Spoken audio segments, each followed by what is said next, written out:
माढ्याचे राजकीय वातावरण बुलेटच्या पैजेने तापले। खासदार निंबाळकर समर्थकांनी मोहिते पाटील समर्थकांचे आवाहन स्वीकारले।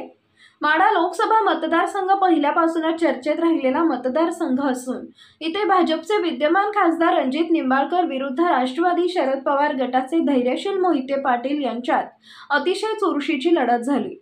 माढ्यामध्ये मनोज जरांगे यांचा इफेक्ट मोठ्या प्रमाणात दिसून आला होता। आता निकाल कोणाच्या बाजूने लागणार याची उत्सुकता शिगेला पोहोचली आहे। भाजप आणि राष्ट्रवादी दोन्ही बाजूने आपल्याच विजयाचे दावे केले जात आहेत। तुतारी समर्थकही आपल्या विजयावर ठाम असल्याचं दिसत आहे। यातूनच अकलूजमधील तुतारी समर्थकांनी नवी कोरी थार जीपची पैज लावण्याचं आवाहन दिलंय, तर माढा तालुक्यातील दोन भावांनी चक्क 11 नव्या बुलेट देण्याची पैज लावली आहे।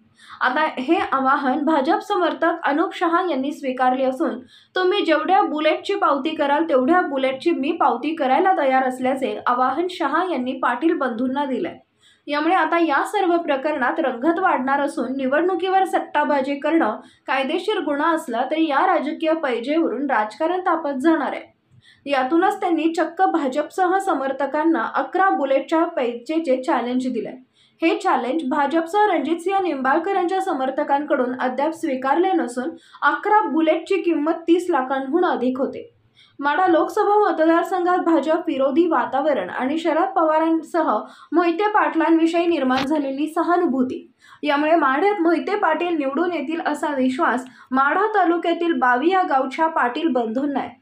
यामुळे योगेश व निलेश पाटील या दोघा भावंडांना भाजप पराभूत होण्याचा आत्मविश्वास असल्याने भाजपच्या समर्थकांना चॅलेंज दिलंय।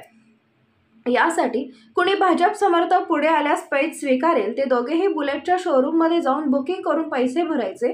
जो विजेता होईल तो 11 बुलेटची शर्यत जिंकणार। ही सर्व शर्यत नागरिकांच्या उपस्थितीत नोटरीवर रीतसर ठरवली जाणार आहे।